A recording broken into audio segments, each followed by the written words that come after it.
We are joined by Bev Watford, who is the incoming ASEE Vice President for External Affairs. Thank you very much for joining us. No problem. So talk to us about your upcoming goals for this year. Oh, wow. After I got the position, I found that there is a lot more to it than I thought. I am actually, one of my jobs is chair of the projects board. And the projects board, ASEE relies very heavily on external projects.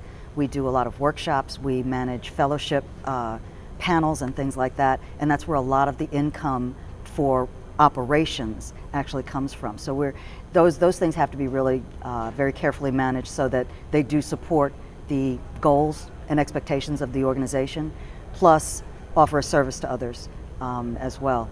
I'm also chair of the International Activities Committee, and that is something that's going to be really interesting because we also have an international division, and it's really a matter of what are the different roles between the people in the international division versus the people in international activities. That's going to be kind of interesting, I think, because that's not particularly a venue that I've really explored before, but I'm looking forward to it. So there's another one that completely escapes me right now, but I'm also chair of the Public Policy Committee, that's it. And that one is where we get ASEE, because it's such a large engineering organization, it really represents engineering education. We get a lot of individuals and organizations that will contact us looking for us to support this statement, that statement, these types of things. So those things have to be read and vetted and discussed, and we have to come up what is our position on this new bill or this new activity. So those are some of the things that I'm looking forward to. I'm really looking forward to helping ASEE cement relationships with other organizations, particularly diversity organizations. We are part and sit on committees with lots of different people like that. So just stuff like that. It's going to be a lot of fun, I think.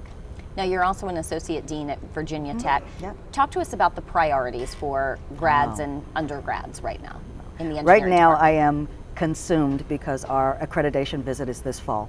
So we are in the throes of submitting our accreditation reports from all the departments. At the undergraduate level, really, the priorities these days are curriculum revision. We're looking at our freshmen. We have a general freshman program that all of our engineering students come in, and then they branch out into other degree granting fields.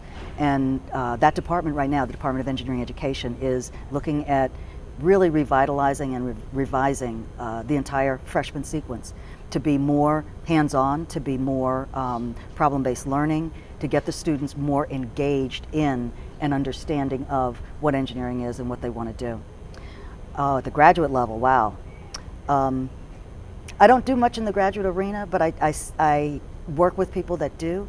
My field is primarily undergraduate students, but in the graduate arena, there's some real issues with curriculum revision. Again, how we educate graduate students. If you were to look 15, 20 years ago, we're still doing the same things. We're still expecting the same things from our graduate students, and it really asks the question, given that they're not all going into teaching, they're not all going into research, a lot of them go into startup companies and different entrepreneurial activities, and we're really not preparing them for things like that. And in fact, if you think about it, really we prepare our graduate students to do research. There are institutions that are getting much more involved in helping graduate students learn how to be good instructors and good professors and work well within the academic environment. But when I went to school, you know, they basically just threw you in the classroom. You know, you're a researcher, you're doing your graduate research. Oh yeah, by the way, you're a teacher now, go teach. And we know that that's not the right way to do things at all. So those are some of the issues that I think are faced in those groups. Do you feel that that's the biggest challenge, or are there others? Probably. At the undergraduate level, I think the challenge now is really the whole diversity issue. And that's kind of tied up with admissions. We're looking at admissions, you know, we've always been very fixed on numbers. What is your SAT score? What was your GPA in high school? And those are not necessarily the best indicators of someone that's going to be successful, particularly when you look at underrepresented groups.